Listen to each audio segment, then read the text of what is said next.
You know exactly what to do, you just keep refusing to do it. Napoleon Hill taught that the tragedy of the human race is not ignorance, it is the refusal to act on what a man already knows in his own heart to be true. And if that sentence just found you out, you are not alone, and you never were. Here is the premise, and I want you to hear it plainly before we go one step further.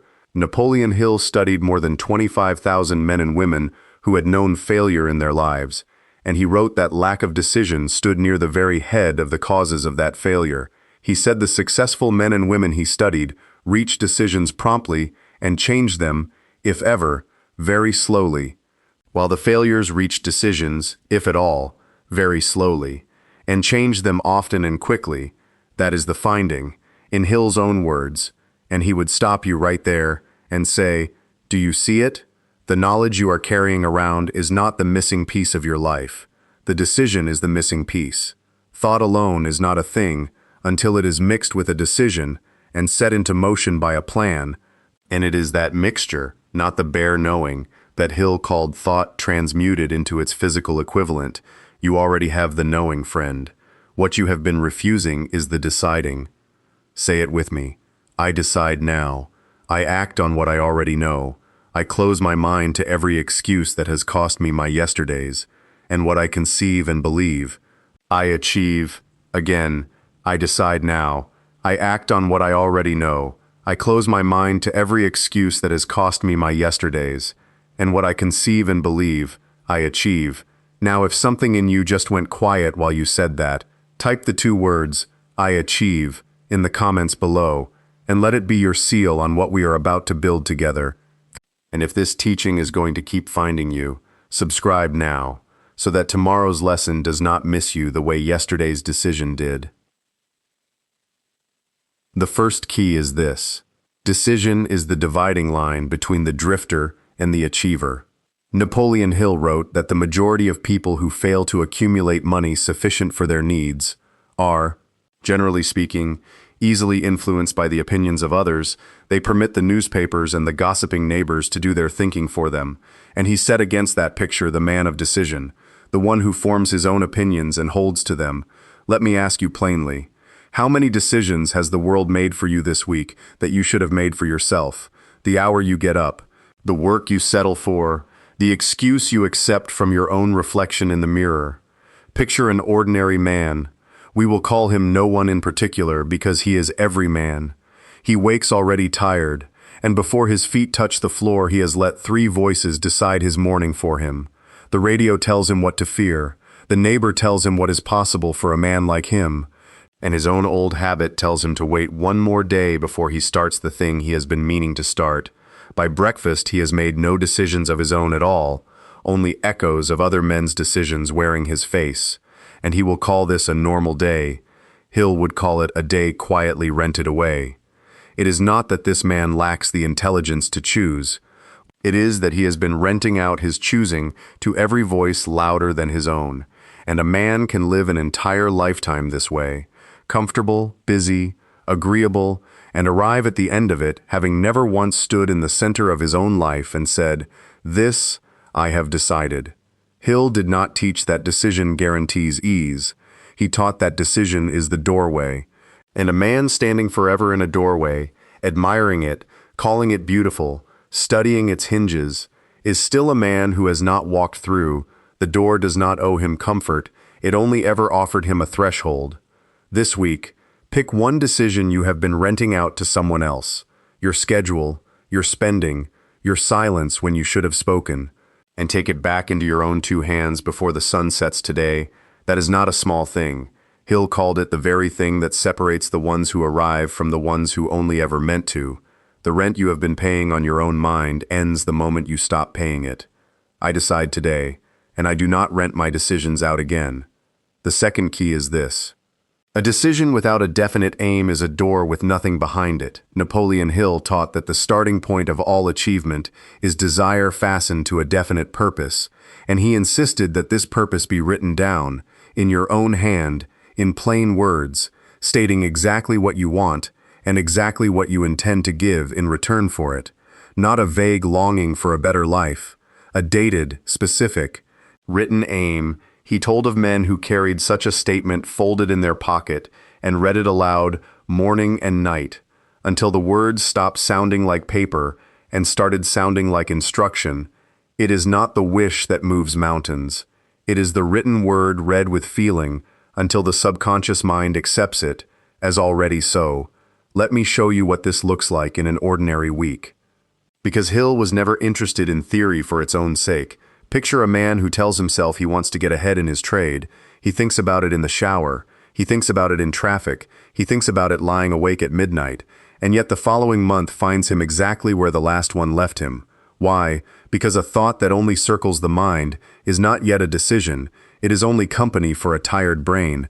Now picture that same man taking one sheet of paper on a Sunday night, writing the exact title he intends to hold, the exact figure he intends to earn, the date, 18 months from that night, by which he intends to hold it, and beneath it, in his own hand, exactly what he intends to give in exchange. Longer hours, a course completed, a habit broken, that single sheet, folded into his shirt pocket, read aloud once before the house wakes and once before he sleeps, is doing work the daydreaming never did, because Hill taught that vague desire produces vague results, while a defined aim, sharpened to a single sentence, gives the subconscious mind a target it can actually seize. It is not that the paper is magic, it is that the mind finally has one instruction instead of 100 passing moods. So here is your work for this week. Take one sheet of paper, write the exact amount, the exact position, the exact accomplishment you are aiming at, and the date by which you intend to have it. Fold it, carry it, read it aloud, twice a day, once when the house is quiet in the morning, and once before you sleep. And when you read it, do not recite it the way you would read a shopping list. Hear your own voice say it, and let the words sit in your chest a moment before you move on. This is not decoration. Hill watched fortunes rise out of exactly this discipline, and he watched fortunes never rise at all for want of it. A man who knows what he wants but will not write it down is still, in every way that matters, a man who does not yet know. The paper does not ask you to feel ready. It only asks you to be exact, and exactness, held daily in your own hand, is where the drifting finally stops. I write my aim, and I read it until it becomes my instruction. The third key is this, and here Hill drew the sharpest line of his whole philosophy. There is a canyon of difference between a wish and a burning desire. Everyone wishes, the poor man wishes for riches exactly as often as the rich man once did. But wishing is a thin, polite thing that asks permission to exist, while burning desire is a hot, consuming, undeniable thing that refuses to be talked out of itself. Picture two men in the same office, both passed over for the same promotion on the same Friday afternoon. The first man goes home, tells his wife it is a shame, pours himself something to ease the sting, and by Monday morning he has folded the whole matter away into the drawer marked someday. That is a wish.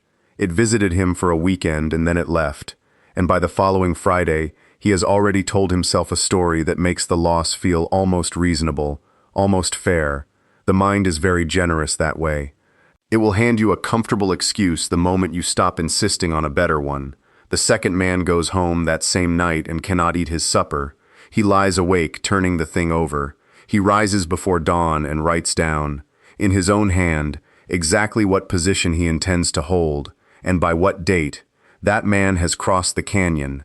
Hill said the difference between those two men is not talent, and it is not luck. It is the difference between a thought that visits and a thought that has moved in to stay. Burning desire is the thought that has moved in to stay. It wakes you an hour early. It follows you into the shower. It will not let you finish a meal in peace until you have done something toward it that day. Consider, too, the mother who tells herself for years that she wishes her daughter could attend a proper school. She says it at holidays. She says it when the tuition notices arrive.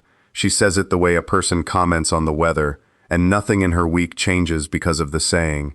Then one evening, she watches her daughter solve a problem at the kitchen table with a brightness that stops her cold. And the wish, in that single moment, stops being a wish. It becomes a hunger that will not let her rest. She takes on the extra hours that same week. She writes the figure and the date on the inside cover of her checkbook, where she will see it every single day. Nothing outside her changed that evening. The tuition did not fall. The hours did not appear from nowhere. What changed was the temperature of the thought inside her, and Hill would say that temperature is the whole of the matter. Thought is either warm enough to move a person or it is not. There is no third condition, no thought that is almost burning. Hill laid out 6 definite steps for turning that kind of desire into its financial or material equivalent. Fix in your mind the exact amount or achievement you desire, not a vague improvement, but a precise figure or a precise accomplishment. Determine exactly what you intend to give in return, for Hill taught plainly there is no such thing as something for nothing.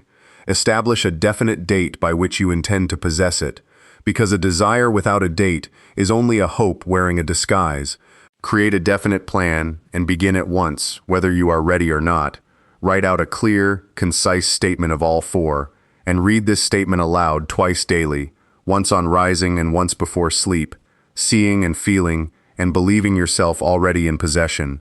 That last step is where most men quit. They read the words like a grocery list instead of a vow, flat, hurried, half asleep, and Hill said the subconscious mind cannot be fooled by a grocery list. It answers only to thought that is mixed with real emotion. The man who mumbles his aim is only exercising his tongue. The man who feels the relief of already having arrived, who feels his chest loosen as though the debt were already paid or the position already won, that man is doing the actual work. Notice, too, that Hill did not ask for certainty, he asked for heat. The man in the office did not know how he would get the promotion when he wrote his statement that first morning. The mother did not know where the extra hours would come from when she wrote the figure inside her checkbook. Desire is not required to explain itself in advance. It is only required to burn steadily enough that the plan has something to feed on. So ask yourself plainly this week, when you speak of what you want, do you speak of it the way you would mention the weather, or the way a starving man speaks of bread? If it is the weather, it is still only a wish, no matter how many years you have carried it. But if it is bread, if the wanting has become a hunger that will not let you sleep past it or excuse past it, then you already hold in your hands the very fuel Hill said built every fortune he ever studied. Without it, your statement is paper. With it, Hill taught, it becomes instruction to a part of your mind that never sleeps and never argues. My desire burns. It does not merely wish. The 4th key is this: the statement you carry is only half the instrument. The other half is the discipline Hill called autosuggestion, the deliberate, repeated feeding of your own subconscious mind, with the thought you intend it to accept. Hill taught that the subconscious does not judge whether a thought is true or false, helpful or harmful. It simply acts on whatever is impressed upon it with sufficient repetition and sufficient feeling, and that single fact, once you truly see it, changes the way you hear your own voice for the rest of your life.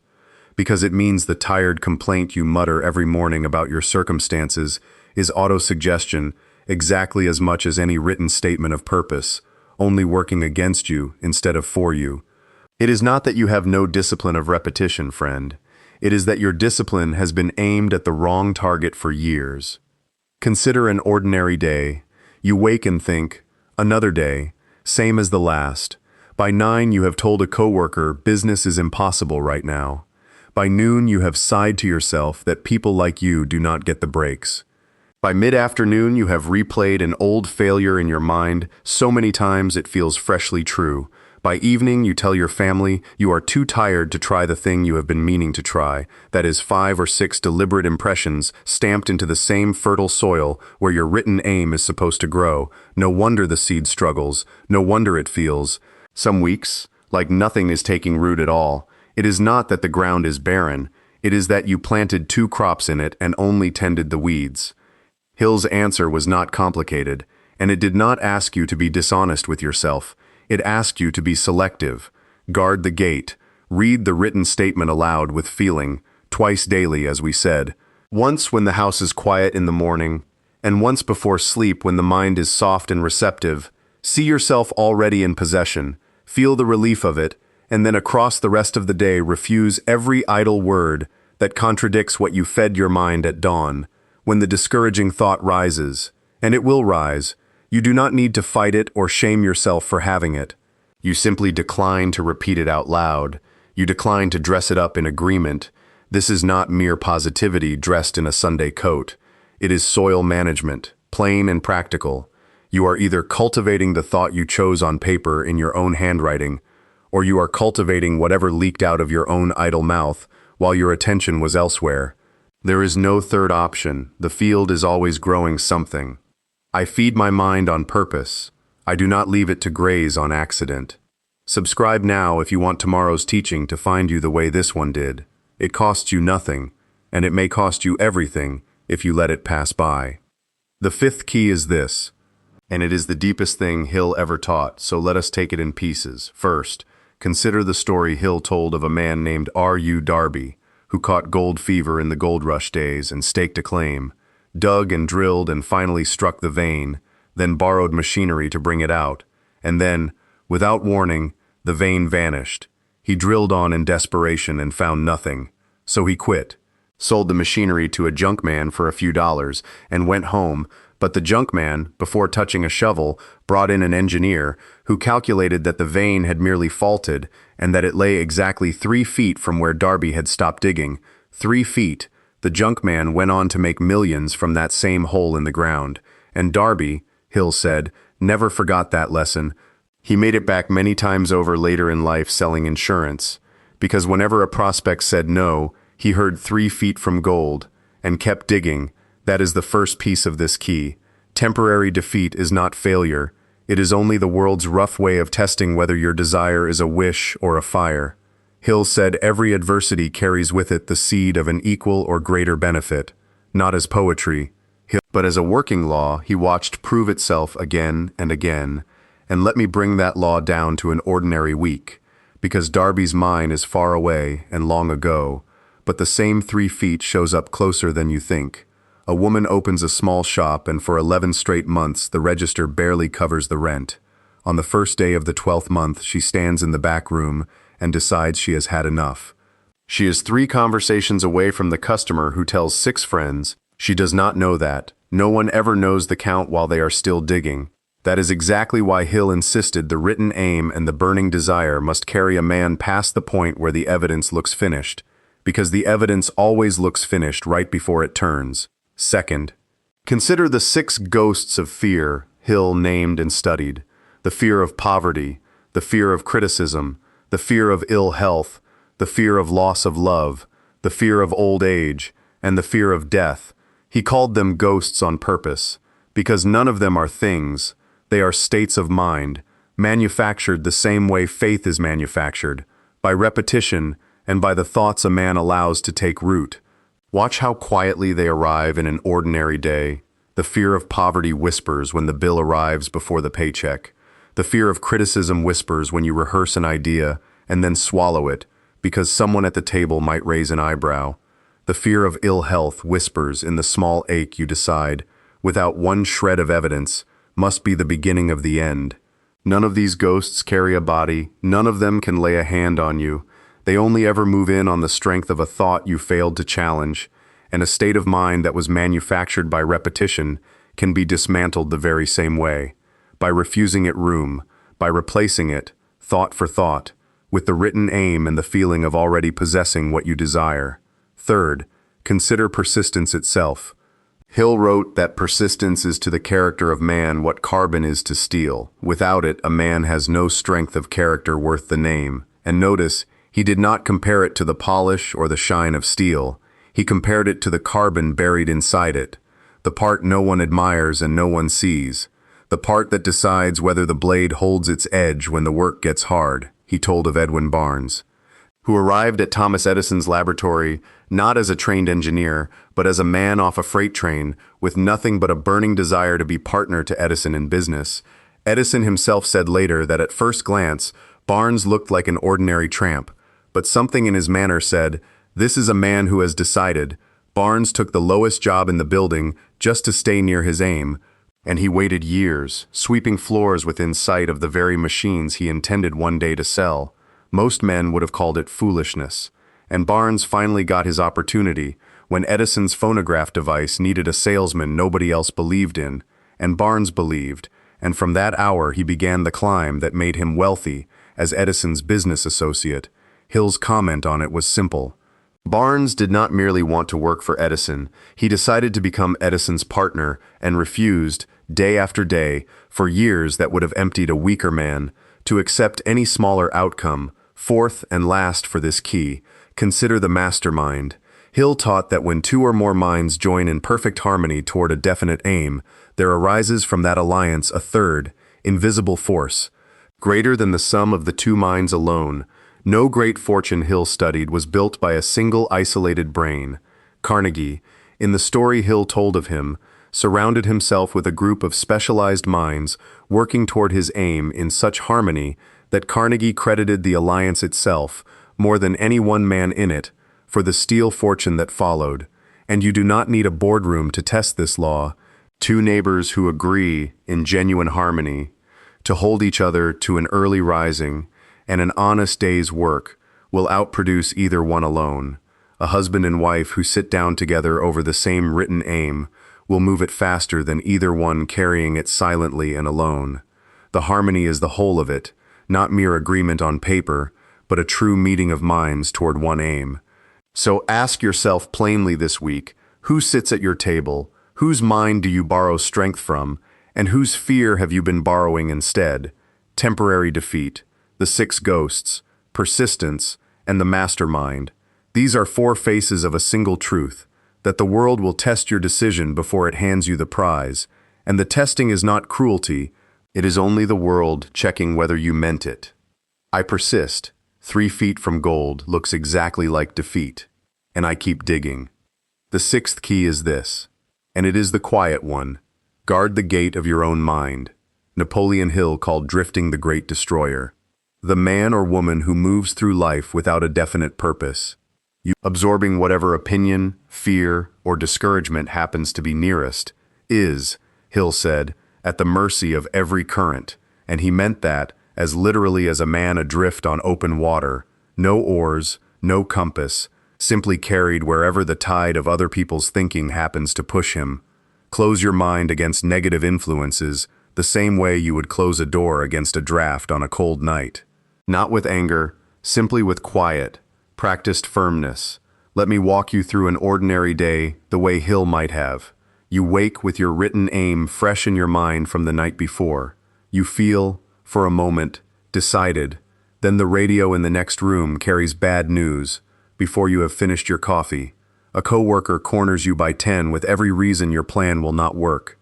By lunch, a relative reminds you, kindly enough, of the last time something like this did not pan out. By 4, you are tired, and tired minds do not defend their gates. They leave them standing wide open, and whatever wandered by all day simply walks in and makes itself at home. Hill watched this happen to gifted men and women 1,000 times over, not because they lacked ability, but because they lacked a habit of guarding what they had already decided. So here is the discipline, plain and practical, when the discouraging voice arrives. From outside or from your own tired mind, you do not have to argue with it. You do not owe it a debate. You simply do not let it in. That is all closing the gate ever meant. It is not a war fought once and won. It is a small, quiet choice made a dozen times a day, and Hill taught that infinite intelligence responds to the mind that has made itself ready, through faith, through decision, and through persistence, far more readily than to the mind left open to every passing wind. Think of your mind tonight, the way a farmer thinks of his fence line. He does not stand at it, swinging a club at every stray thought that wanders past. He simply keeps the fence mended, and mended fences make quiet work of keeping the field what it was planted to be. You have everything you need now, the decision, the written aim, the burning desire, the daily repetition, the willingness to keep digging past temporary defeat, and the good sense to choose the minds you keep close. What remains is simply the guarding of it, hour by hour, gate by gate, today, not someday. I guard my mind, and I let no drifting thought steal my decided life. Here is the whole picture. It was never 6 separate lessons. It was one key turned 6 times. Decision opened the door. The written aim gave the door a destination. Burning desire lit the fire under it. Auto-suggestion kept feeding that fire on purpose, instead of by accident.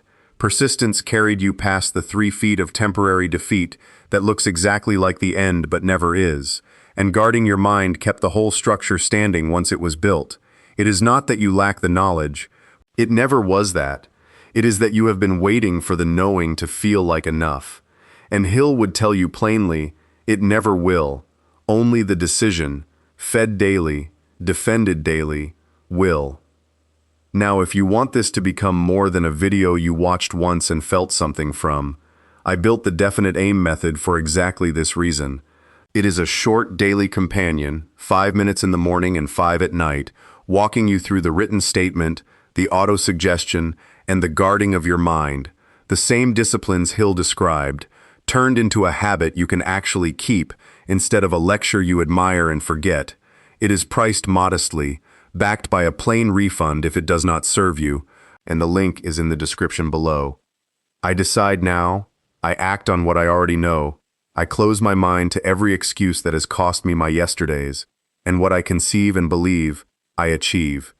You already knew exactly what to do before this video began. Friend, the only thing that ever needed changing was your refusal. So go on, and refuse no longer.